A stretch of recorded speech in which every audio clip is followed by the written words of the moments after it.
Que tout révolutionnaire choisisse, parmi ceux sur lesquels il croit pouvoir le mieux compter, un ou deux autres prolétaires comme lui, et que tous, par groupe de 3 ou 4, n'étant pas reliés entre eux et fonctionnant isolément afin que la découverte de l'un des groupes n'amène pas l'arrestation des autres, que tous agissent dans un but commun de destruction de la vieille société et mettent si bien et à tant d'instants du jour le privilégié en péril, que celui-ci soit obligé, afin d'échapper à la ruine et à la mort, de faire cause commune avec les prolétaires pour réclamer l'égalité. Qu'il n'y ait pour lui et qu'il ne puisse plus voir de salut que dans l'anéantissement de son privilège et que son intérêt, enfin, lui fasse une loi de désirer rentrer dans le droit commun.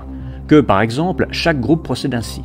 Que sur les 3 ou 4 membres du groupe, s'il y a un ouvrier du bâtiment, il prenne l'empreinte des serrures dans les riches appartements où il pourra être appelé à travailler, qu'il en inspecte bien les issues, qu'il interroge adroitement les domestiques afin d'avoir tous les renseignements indispensables et puis que, toutes ces mesures prises, il prévienne les autres membres de son groupe, ses complices si vous voulez, et qu'à un moment donné, il pénètre de nuit dans l'appartement de ce riche, poignarde ou étrangle le maître ou les maîtres, force, brise ou ouvre à l'aide de fausses clés les meubles où peuvent se trouver argenterie, bijoux et argent monnayé, qu'ils emportent tout ce qui peut s'emporter et qu'en s'en allant, ils mettent le feu à la maison. Mais surtout, qu'ils n'emploient pas à améliorer leur sort le produit de leur butin, ce serait leur perte.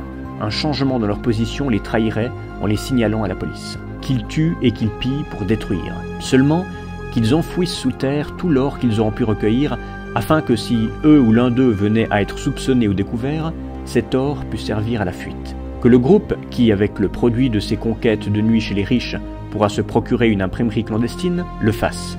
Et que ces bulletins, proclamant le but et les moyens d'action de la terrible société, révèle chaque jour au public que tous les assassinats, les vols, les empoisonnements, les incendies qui se commettent par la ville et la campagne sont l'œuvre des révolutionnaires, des nouveaux Jacques, et qu'il en sera ainsi tant que l'égalité n'aura pas détrôné le privilège. Que dans un autre groupe où il y aura un ouvrier confiseur, cet ouvrier fasse tous ses efforts pour être employé dans une des grandes maisons qui fournissent l'aristocratie, et qu'au jour de l'an, je suppose la veille ou l'avant-veille, il empoisonne 1 ou 10 ou 20 bassines de bonbons, le plus qu'il pourra, et que le lendemain, 100 ou 1000 aristocrates aient cessé de vivre. Que la société secrète, par ses imprimeries clandestines, en revendique alors la responsabilité et que le stoïque empoisonneur disparaisse, échappant par la fuite à une arrestation. Que chez un parfumeur, on en fasse autant. Qu'on empoisonne également les vins de champagne, si l'on peut, les vins fins, les gants, les gâteaux, les glaces et sorbets. Que dans les campagnes, on incendie les moissons des riches, les maisons des riches, les églises. Que dans les villes, on en fasse autant pour les maisons, les églises, les ministères, les mairies, tous les bureaux du commerce et du gouvernement. Que le fer de Damoclès soit constamment suspendu sur la tête des privilégiés. Que les serpents de la terreur, comme ceux de Némésis, sifflent jour et nuit à leurs oreilles et fassent trembler dans leur or et dans leur vie. Que leur position ne soit plus tenable et que, là de tant d'angoisse, ils soient forcés de tomber à genoux et de demander grâce et de supplier le prolétariat de leur accorder la vie en échange de leurs privilèges et le bonheur commun en échange du malheur général.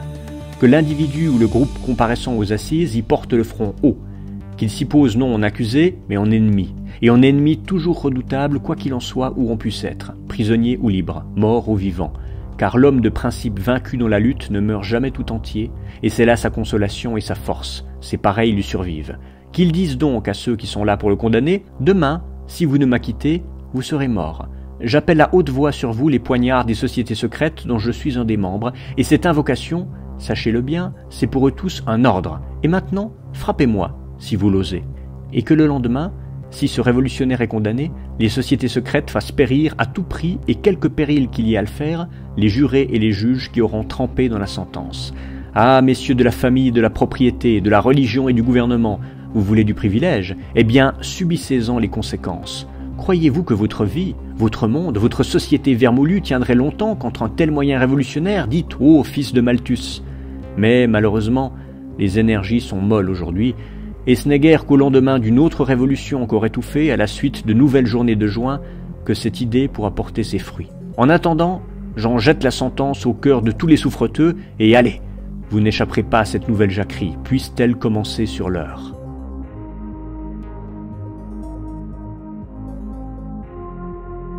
Cette lecture était extraite du texte « À bas les chefs » de Joseph Desjacques.